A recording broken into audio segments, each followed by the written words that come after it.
शिव और नागों का रहस्यपूर्ण संबंध। शिवबाग, भूमिकैक्स इन शिव's iconography। महादेव शिव की छवि में अक्सर उनके गले में लिपटा हुआ एक भयंकर नाग वासुकी, उनकी बाहों, जटाओं और शरीर पर भी नागों की उपस्थिति देखी जाती है। ये कोई साधारण प्रतीक नहीं है, ये शिव और नागों के बीच गहरे आध्यात्मिक और ब्रह्मांडीय संबंध को दर्शाता है। नाग, मृत्यु और अमृत के प्रतीक। नागों को प्राचीन काल से ही मृत्यु और पुनर्जन्म का प्रतीक माना गया है। शिव स्वयं काल के अधिपति है, महाकाल। नाग शिव के गले में लिपटकर यह दर्शाते हैं कि मृत्यु शिव के अधीन है और वे जीवन मृत्यु के पार के देवता हैं। शिव और वासुकी नाग का संबंध। शिव के गले में जो नाग है उसका नाम है वासुकी। वासुकी वही नाग है जो समुद्र मंथन में मंदराचल पर्वत को मथने के लिए रस्सी बना था। जब विष हलाहल निकला और सृष्टि संकट में पड़ी तो महादेव ने उसे पी लिया और नाग उस समय भी उनके साथ था।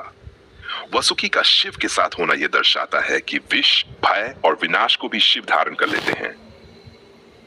नाग और कुंडलिनी शक्ति योग के अनुसार हमारे शरीर में एक सूक्ष्म ऊर्जा है जिसे कहते हैं कुंडलिनी। यह एक सर्प के समान जड़ में कुंडली मारकर बैठी रहती है। शिव योग के अधिपति है और नाग उनके शरीर पर कुंडलिनी की जागृत अवस्था का प्रतीक है। इसका अर्थ शिव ही वह शक्ति है जो आत्मा को जागृत कर सकते हैं। नाग और प्रकृति का संतुलन। नाग भूमि और जल से जुड़े प्राणी हैं। शिव का निवास स्थल कैलाश पर्वत है और वे प्रकृति के रक्षक हैं। नागों का शिव के साथ होना यह दिखाता है कि शिव केवल देवों के नहीं, जीवों के भी रक्षक हैं, चाहे वे भयावह हो या सौम्य। नाग पंचमी और शिव पूजा। नाग पंचमी के दिन विशेष रूप से शिव की पूजा की जाती है।